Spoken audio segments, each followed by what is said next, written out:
Hi everyone, I'm Wayne Trammell, co-author along with Kevin Eikenberry of The Long Distance Teammates, Stay Engaged and Connected While Working Anywhere. And one of the most important things when you work away from everyone on your team is being productive. And that makes sense, right? You not only want to stay employed, because if you don't get your work done, you won't have a job very long, but because your team relies on you getting your work done and helping them be productive at the same time. And some days, let's face it, that's easier than others. We all have times when we feel stuck. And when you're a long-distance teammate, you're often dealing with that on your own. You don't have somebody at the next desk to kind of help get you unstuck. And let's face it, sometimes your teammates are the reason you're not being productive. Constant interruptions, the onslaught of email, too many meetings, last-second requests for help from other people.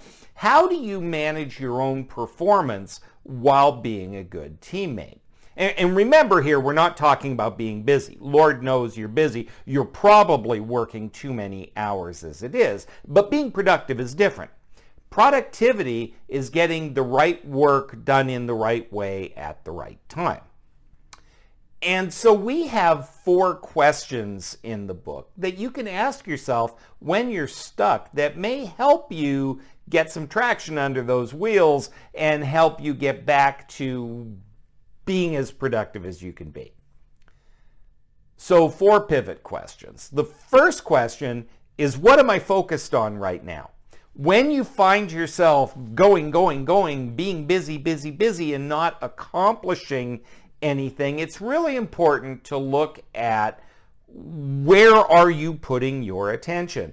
If you know that you should be working on that report and you're answering your 17th email in the last hour, you're not focusing on where you need to focus.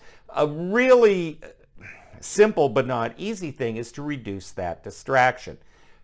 Turn off your email notifications, or at the very least close your email for short periods of time. There are those who say you should only check your email 3 times a day, and for most of us that would make our head explode. But at the very least, try not switching in the middle of a task. Focus on what you're doing, finish that task, and then go and deal with your email and the fact that the dishes need to be done and all of those good things.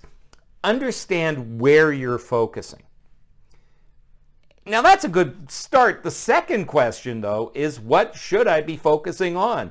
Is what I'm doing right now really the most important work that I could be doing? And when you find yourself just doing busy work and completing tasks, and I love the phrase putting out fires, it's really important that we ask, is this the fire I should be putting out right now? Understanding what is important to both you and the team's long-term success sometimes helps us push those little administrivia things out of the way and allow us to focus on the, if you're familiar with the Pareto principle, 80% or the 20% of our work that gets us 80% of our results. Just being aware of where you're focusing can be very helpful. The third question is going to sound very strange, which is, what am I teaching others about helping me get my work done and be productive? And here's where being a good teammate can sometimes get in our own way. Our desire to be responsive and to help our team and be willing to sacrifice a little bit of our productivity for the good of the group can have long-term impact that we don't think about. If you respond like Pavlov's dog to every email, and every instant message has you dropping what you're doing to deal with it, you are teaching others that they can come to you whenever they have a question, and that negatively impacts your productivity sometimes. Helping set up healthy boundaries. expected return time for messages. Maybe you look at an instant message, but you don't need to drop what you're doing and respond. A simple, hey, can I get back to you in half an hour, or I'll get you that answer by the end of the day, is the right response. If we teach people that if they reach out, we will drop everything and help them, might give you the perception of being a good teammate, but it's not going to help you get your work done. And you've set that expectation up for yourself. So what are you teaching others about how to help you be productive? And that could be things like sharing calendars and then honoring those time commitments. The fourth question is, what are the habits that I have that impact my productivity positively or negatively? We all have habits that have allowed us to be successful, and probably some things that can get in our way. I have a bad social media fixation, so I need to make sure that I only check Facebook, Twitter, whatever, so many times over the course of a day. I need to develop that habit, and I needed to break some habits in order to be successful. So one of the most important things you can do is ask yourself, what are the habits, particularly the routines, that help you start your day productively and end your day? Without routine, we often aren't aware of the things we do that erode our productivity.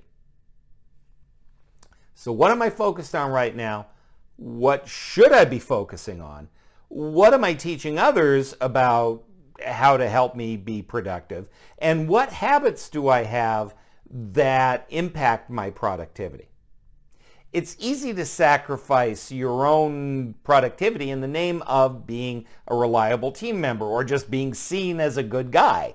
But when we focus on real productivity, the right things in the right way at the right time, rather than just task completion, and we can help others do the same, we become the kind of teammate that we aspire to be.